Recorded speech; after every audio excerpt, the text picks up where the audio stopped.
Hal yang gue suka setelah gue gunain handphone itu ya fitur AI-nya. Gue tahu gue udah kayak sales Samsung mulai langsung ngebahas fitur yang jelas memang dijual sama Samsung. Tapi jelas setelah gue cobain Samsung secara langsung, ya memang beberapa fiturnya cukup kepakai. Lo pernah gak sih record video di tempat rame terus suaranya jadi hancur parah? Nah, handphone ini bisa ngilangin suara berisik dalam sekali klik. AI Audio Enhancer, Eraser ya. Ini gila sih. Gue bisa ngobrol di tempat berisik tapi tetap kedengeran jernih. Bayangin, lo di kafe rame, ada suara dapurnya, suara orang ngobrol, suara kendaraan lewat, hilang semuanya. Oke, kalau suara lo udah hancur banget sih ya memang tetap nggak akan selamat.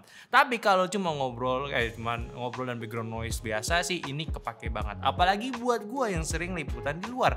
Asli ini bikin rekaman jauh lebih aman. Nah nggak cuma audio, AI Eraser buat foto juga udah next level sih. Lo pasti udah lihat yang viral di Instagram kan, yang ngilangin objek cuma sekali sentuh. Tapi ingat ya, waktu gue bahas ini di Bego Teknologi, yang gue permasalahan itu bukan teknologinya, tapi lebih ke hype-nya, cara penggunaannya aja. Ditambah integrasi Google Gemini yang eksklusif di handphone ini, gue rasa udah bener-bener keruntuhin handphone-handphone lain yang menjual fitur AI karena ya nggak bisa sebanding lagi dengan apa yang ada di Samsung S25 seriesnya ya, gokil emang. Makanya kalau ngomongin AI di handphone, S25 Ultra ini udah di level yang beda. Bahkan HP lain yang juga jualan AI rasanya kayak ya ikut-ikutan aja. Mau dari segi kuantitas fitur AI-nya, dari kualitas implementasinya, selama Samsung punya chemistry yang kuat sama Google dan juga dekat sama Snapdragon, udah sih ya, handphone lain cuma bisa ngikutin dan dapet sisanya aja. Terus kalau lo belum punya handphone ini, mungkin lo bertanya-tanya juga, AI di Samsung S25 Ultra tuh bisa apa aja sih? Gampang, lo punya fitur cross app action, jadi AI ini bisa ngebantu integrasi antar aplikasi. Ada juga circle to search, cukup lingkarin aja objek di layar, AI langsung cari tahu informasi detailnya.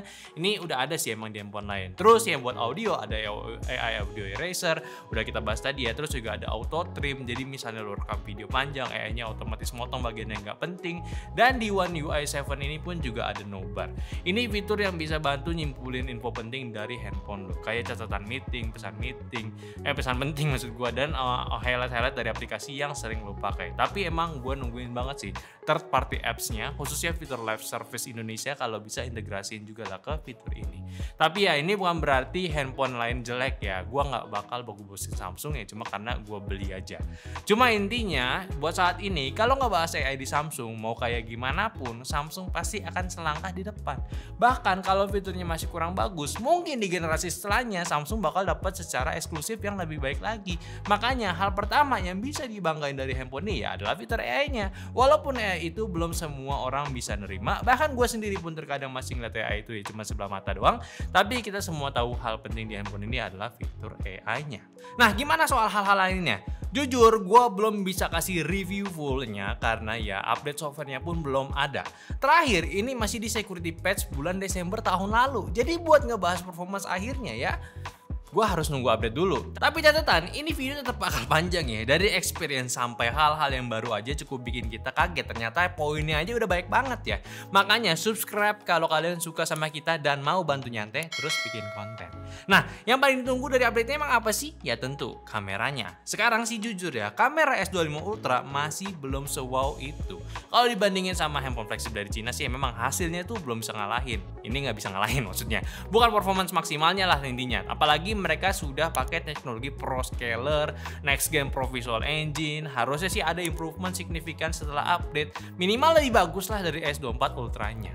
Kalau dari segi hardware sebenarnya nggak ada upgrade besar ya. Lensanya masih sama, sensornya juga. Tapi ada teknologi baru kayak ProScaler sama Next Gen Pro Visual Engine. Yang bikin gue heran, ya kenapa hasilnya masih kurang nendang. Foto-foto yang gue ambil warnanya masih agak bland ya. Dynamic range-nya kadang keteteran. Dan telefotonya ya kayak belum maksimal aja. Ini bukan level flagship Samsung yang biasanya gitu. Tapi kalau ingat tahun lalu S24 series juga ngalamin hal yang sama. Ya ini bukan hal baru. Samsung tuh biasanya butuh beberapa update software buat benerin kameranya mereka. Apalagi mereka salah satu brand dengan dukungan software update paling nama, masa ya mereka nggak peduli sama post launch optimization-nya?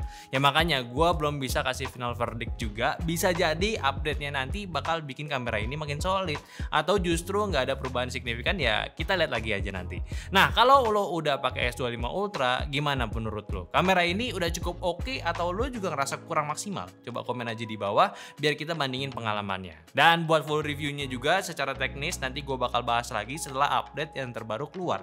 Jadi kalau lo nggak mau ketinggalan, sekali lagi subscribe ke Nyantai. Oke, by the way, ada yang ikutan PO Samsung S25 Ultra nggak? Karena jujur aja, ini pengalaman PO Samsung gue yang bikin gue masih aneh mikirnya. Nah, sebelum itu gue juga sekalian mau nunjukin dua case yang gue punya saat ini. Yang satu dari Banks, yang iklannya sering banget muncul di IG Reels gue, bikin gue ngiler terus. Sama yang satunya lagi dari Spigen, yang udah gue percaya banget dari dulu. Kalian tim yang mana nih? Bisa cek juga nih kalau kalian penasaran di YouTube Shopping sini, atau di deskripsi kalau lagi cari case buat handphone ini.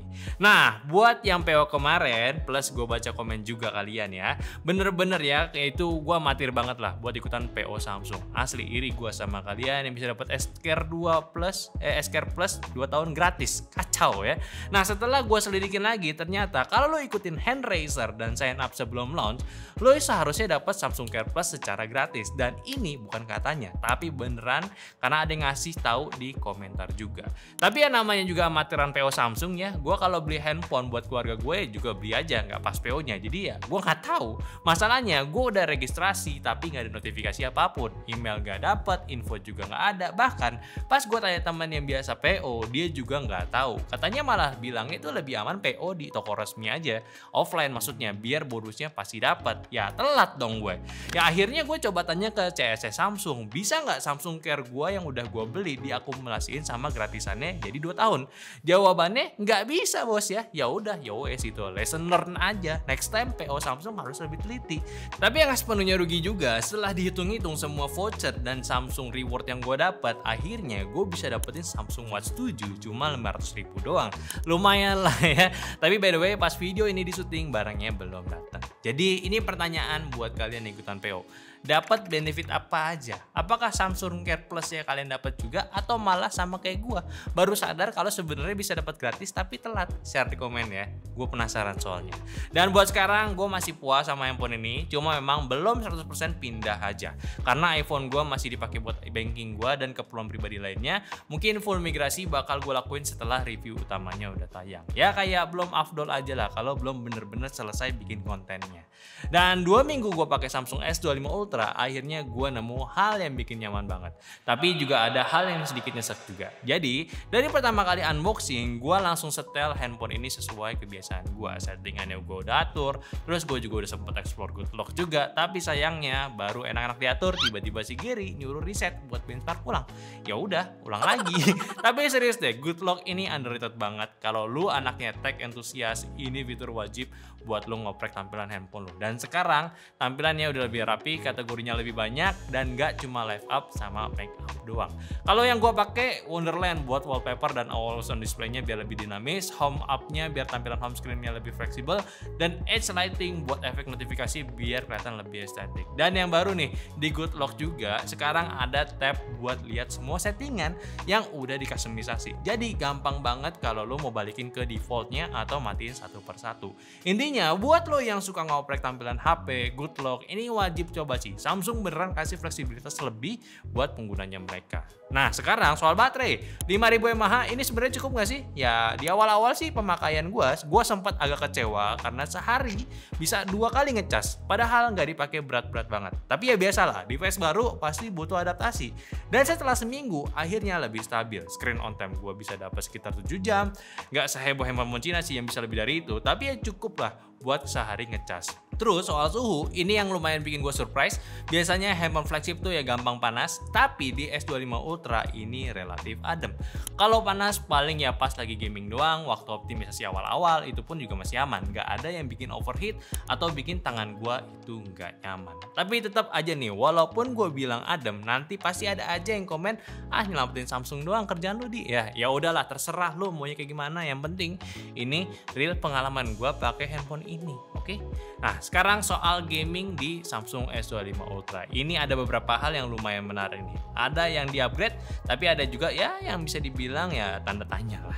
Yang pertama nih yang bikin gua sadar ya, sekarang udah nggak ada game plugin. Ini aneh nih, karena dulu fitur ini ngebantu buat setting game lebih gampang. Sekarang nggak ada lagi toggle buat disable GOS, Game Optimizing Service kalau salah, yang dulu ada di Labs. Tapi kalau lo masih pengen ngecek FPS atau load SoC pas masih main game, masih bisa kok. Lo tinggal masuk ke developer mode, cari GPU watch, di situ bisa nunjukin FPS secara real time. Nah, kalau lo tanya sekarang cara maksimalin performance kayak gimana? Ya gampang. Semua setting yang dulu ada di game plugin sekarang udah pindahin ke menu Game Booster. Lo tinggal buka setting, Game Booster, Game Optimization, pilih Performance. Terus ada optimisasi buat per game juga. Jadi lo bisa atur sendiri nih sesuai kebutuhan kalian. Mau lebih hemat baterai atau ya mode balance juga ada, atau baterai saver pun juga ada gitu. Ada juga FPS kayak FPS limiter. Jadi kalau lo nanya itu apa bang ya, gampangnya ini kalau lo nggak butuh 60 FPS karena mungkin panas ya lo bisa tuh setting ke 30 FPS aja biar nggak panas atau ngeborosin baterai. Ini kepake nih buat yang gamenya nggak ada settingan FPS, atau mungkin mau lebih adem lagi ke 20 FPS. Ini bisa dipakai kalau buat game-game kayak game idle gitu, bisa aja. Dan ini works ya, lo bisa lihat FPS-nya mentok di 20 aja. Ini memang buat lo grinding waktu istirahat kerja ya bisa kepake banget. Dan nggak cuma butuh FPS aja ya mau grinding doang bisa lo pakai biar lebih hemat baterai dan panasnya pun jauh lebih aman. Sama satu nih yang bikin gua kaget banget, bener-bener gua nggak expect, yaitu Samsung sekarang punya bypass charging. Dan bypass chargingnya itu beda dari yang lain, yaitu dia ini harus pakai charger yang punya teknologi power delivery. Ini bagus nih, jadi buat lo yang pakai chargernya nggak jelas atau bahkan charger ori dari handphone lain yang nggak ada power delivery, nggak bisa diaktifin. Yang jadi jaminan, maksud gue yang akan jadi jaminan kalau biar lebih handphone lo tetap aman. Terus juga ada screen resolution sama frame booster. Kalau lo kepo mau nanya ini apa ya, makanya simak tes game kita aja di sini. By the way, kita tes ya di suhu 27 sampai 28 derajat Celcius pakai wifi. Terus semua game kita setting di mode paling kenceng. FPS-nya pun juga kita nggak nyalahin biar nggak ada limit-limit ya. Nah, untuk di game ini kita coba di game Genshin Impact aja. Di settingannya rata ya, semuanya di highest 60 FPS. Yang pertama di mode gaming standar, dia bisa dapat rata-rata di 59 FPS dan permainan selama 20 menit makan 8% dan suhu tertingginya cuma 41 derajat Celcius. Jadi kita nyobain Genshin standar dulu ya, 20 menit coba buat warawiri di map. Ya ada alasannya juga, cuma ini cukup menggambarkan ya. Kalau memang Samsung S25 Ultra itu bisa dibilang udah cukup oke lah. Suhunya relatif hangat-hangat aja di 41 derajat, tapi yang bisa gua komenin di penyebaran suhunya, cek aja. Rekaman FLIR-nya gua rasa agak kurang gitu sih handphonenya. Boleh bandingin juga sama X200 Pro yang udah kita coba, jauh pakai banget buat penyebarannya, masih terfokus di jempolnya. Sengaja gue bandingin sama S200 Pro biar kalau ada yang komen, bang kan Samsung S25 Ultra kan bukan gaming bang. Nah, lu bisa diam dulu ya, itu S200 Pro juga bukan handphone gaming, karena kita ada tes 3 skema lagi nih buat yang lain. Nah sekarang kita coba dulu nih di smoothness-nya. Buka setting terus ke gaming motion smoothness di 120 fps. Di tulisannya sih ini katanya kayak ada animasi yang lebih halus gitu. Kita juga udah cek juga buat slow mo bandingin sama standarannya ya, yang di mata gue sih sebenarnya nggak kerasa beda banget ya. Dan yang anehnya juga buat layarnya kalau kita cek di hertznya itu nggak berubah ke 120 juga, kayak misalnya si iQOO, Vivo dan Oppo ya masih stuck aja di 60 fps. Nah tapi kita cobain di skema yang sama kayak standaran di 20 menit ya, hasilnya ya di settingan gaming smooth ini ya 120 fps ini rata-rata 59 fps dan permainan sama 20 menit 9% dan suhunya sama di 41 derajat Celcius. Hasilnya kurang lebih sama aja kayak yang standaran punya, nggak banyak yang berubah. Tapi kalau disuges lebih halus ya bebas-bebas aja, tapi gue pribadi sih nggak begitu ngerasain. Mungkin nextnya ada di update kali ya, atau Samsung nggak peduli juga sama experience gamingnya ya udah lah ya. Tapi ada lagi hal yang menarik nih kayak scalingnya. Nah ke settingan game booster terus pilih customization, terus ke Genshin ada screen resolution di 50% terus save. Sebelum kesana lo harus tahu screen resolusi yang dikasih sama Samsung buat Genshin Impact dari resolusi QHD yang asli kayak begini, dan kalau di downscale lewat settingan yang jadinya seperti ini. Jadi buat settingan layarnya sendiri Samsung itu ada 3, QHD, Full HD Plus sama SD Plus.